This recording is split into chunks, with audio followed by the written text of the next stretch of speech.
eelmisel aastal läbi viis. Eelmine aasta oli mäletatavasti raamatukogude aasta, et kui aasta 2023 on liikumisaasta, siis aasta 2002 oli raamatukogude aasta. Ja raamatukogude aasta puhul koostöökogu viis läbi ühe koolituse, mille pealkiri oli kohalike dialoog kohalikus raamatukogus. Ja mõte on see, et raamatukogud ei ole enam üksnes laenutuspunkt, see paberkartoteegiga riiulid, vaid raamatukogudel on tänapäeval palju laiem roll ja muuhulgas võiksid raamatukogud olla ka selle kohaliku dialoogi eestvedajad, et kui me enne rääkisime, et kes on see, kes annab oskuseid kodanikele olla kaasatud ja kaasa rääkida, siis raamatukogud võiks olla üks selline hea neutraalne keskkond. Ja eelmisel aastal siis 12 raamatukogu üle Eesti läbisid selle koolituse ja pärast korraldasid koha peal siis sellise dialoogi kohalikega. Et Astrid Karpeten, sina oled Türi raamatukogu direktor ja ma saan aru ka, et läbisid selle koolituse. Ole hea, räägi, mida sa seal õppisid ja kuidas teil pärast selle oskuste rakendamine läks? Ja, tere! Mina olen siis Türi raamatukogust ja minul oli tõesti, ma ütleksin isegi au ja võimalus osaleda sellel koolitusel dialoogide või dialoogide läbiviimise oskuste arendamisel siis. No tegelikult õnneks saime me, enne kui me üldse pidime oma kogukonna ette astuma, me saime koha peal ka praktiseerida ja läbi viia omavahel ühe sellise ringi juba.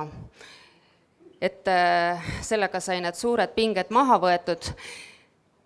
Ja tõepoolest siis eelmisel aastal juunikuus viisin mina läbi Türi kogukonna ringis siis läbi dialoogiringi pealkirjaga kuidas luua Türist maailma parim elukeskkond.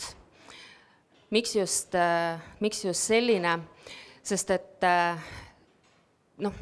eks igas omavalitsuses ole ju mitu leeri, et inimestel on hästi tugev oma arvamus ja kelle poolehoidjad on parasjagu just võimul, siis nemad on rahul ja teised on rahulolematud.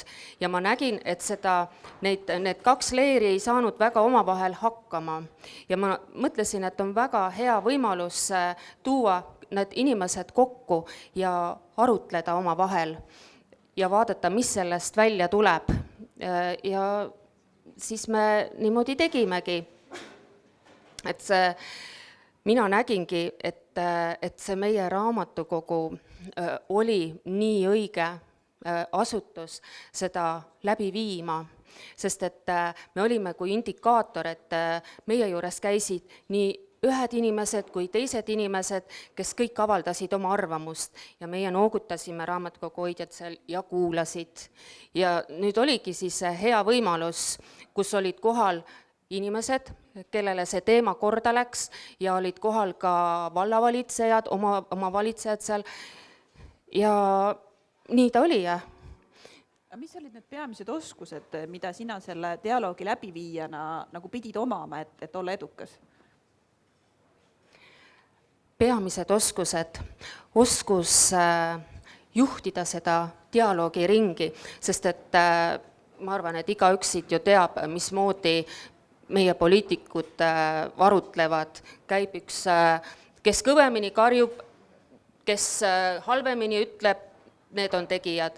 Aga meie dialoogiringis oli oluline see, et mitte ühtegi arvamust ei tohtinud ju maha teha. Ja sa ei tohtinud rääkida siis, kui sul sõna ei antud.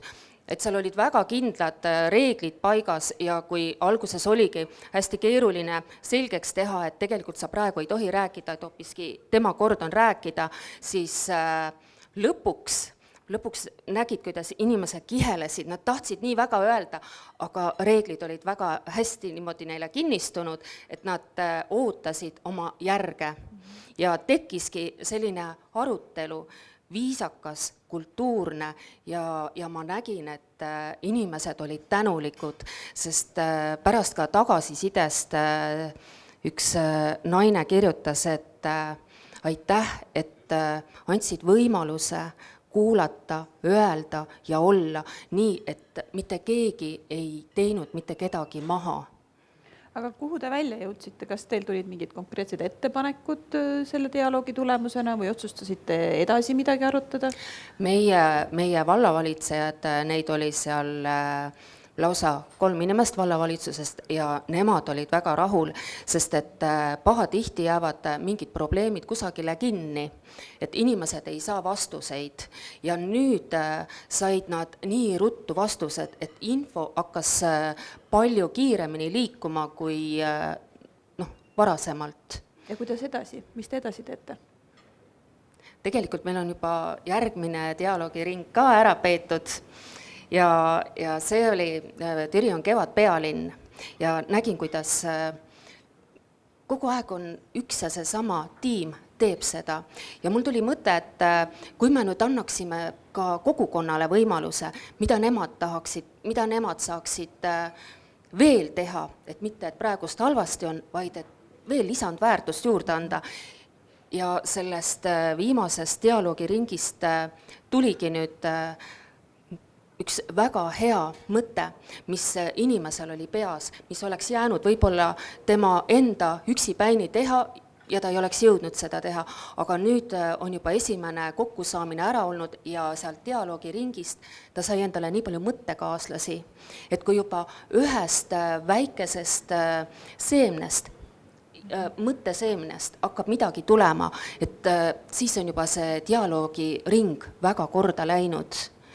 Ja ma näen üldse, et tegelikult et need dialoogid ongi väga raamatukogude rida ja mitte ainult nüüd ühtede, et on siin ühes raamatukogus, vaid et paljudel raamatukogu hoidjatel peaksid olema need kompetentsid või oskused dialoogiringe läbi viia, sest et ka mulle tegi vallavanem siis ettepaneku, et viia läbi ka teiste raamatukogude juures või külades neid dialoogiringe, aga ma näen ikkagi, et need dialoogiringid, nad võiksid olla ka sellised regulaarsed, et inimestel tekiks ka selline harjumus, et nad saavadki kokku tulla ja oma mõtteid avaldada, ilma et sellest midagi juhtuks või midagi sellest oleks ja et see on kasulik.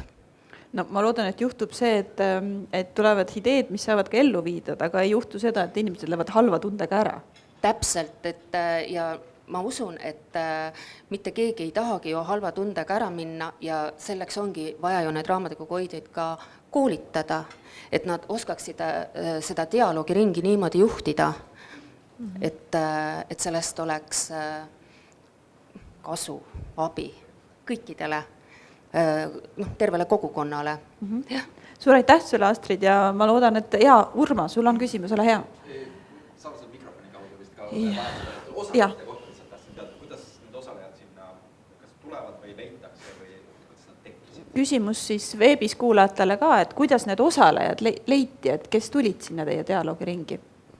No meil oli mingi kindel grupp, keda me kindlasti soovisin näha sellel ja niimoodi, et sellest on vähe abi, kui tulevad ainult kogukonna liikmed, aga et kaasata ka otsustajaid, siis saatsin vallavalitsusele, volikogule ja kõikidele, keda ma ise pidasin vajalikuks, saatsin info ja palusin ka tagasisidet sellest, et kas nad tulevad või ei tule ja pärast saatsin ka tervele kogukonnale. Igal pool kuulutasime, et Facebookis, sotsiaalmeedias ja põhimõtteliselt ikkagi igaüks, kes tahtis, sai tulla, aga olid mõned kutsutud, kes kindlasti pidid tulema. Jah, keda ikka väga oodati. Aga jah, tulid ikkagi need ja tulidki ka need, kellel ei ole sotsiaalmeediat või kes tunnevad, et nad ei saa sealt sotsiaalmeedia kaudu vastuseid. Et jah, olid kõik kohal. Ja aitäh sulle, Astrid! Aitäh!